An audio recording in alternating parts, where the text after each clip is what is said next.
the Super Nintendo officially launched in North America, officially marking the transition from third to fourth console generations, officially entering a shifting scene less hospitable to the Nintendo name, officially preparing itself for a war unlike any other in the industry thus far, and officially becoming venerated as one of the most super systems ever sanctioned. Nintendo was on top of the world in 1990. Sales were soaring, companies like Acclaim and Konami were raking in profits so profusely that they were granted exceptional licensing agreements that allowed them to produce in excess of their 5-game-a-year limit, and the cultural colossus was one of the most popular household names. You'd be hard-pressed to find a parent who wasn't familiar with the label. Nintendo was huge, owning 90% of the video game market share. They were the industry, but competition had been kindled. The introduction of the TurboGrafx and Sega's Genesis in 1989 would kick the next generation into gear, and though both systems were initially slow to enjoy any serious measure of popularity,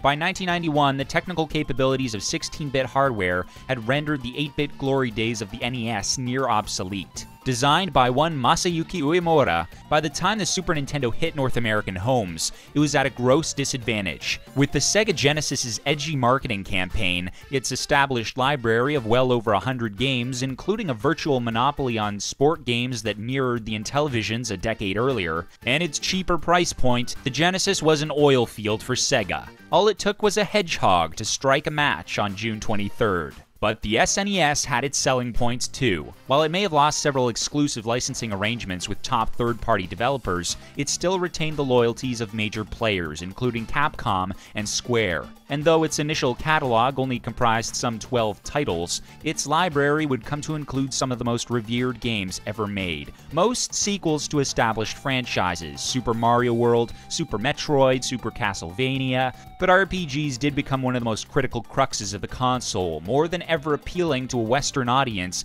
in the widely regarded masterworks that were Chrono Trigger, Final Fantasy VI, and Super Mario RPG.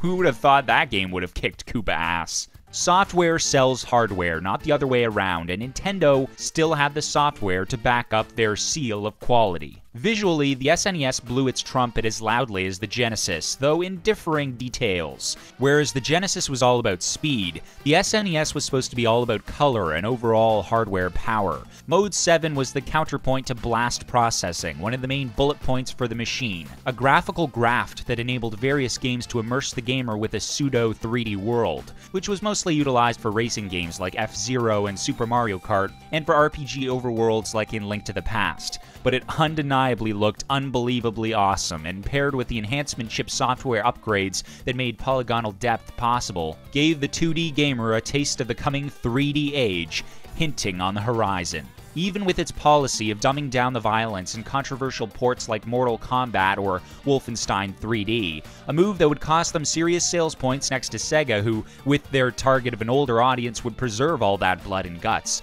the Super Nintendo lived on well into the 32-bit generation. Much of that owing to the smash success of Donkey Kong Country, the graphical gem that proved to the world that the console still had legs.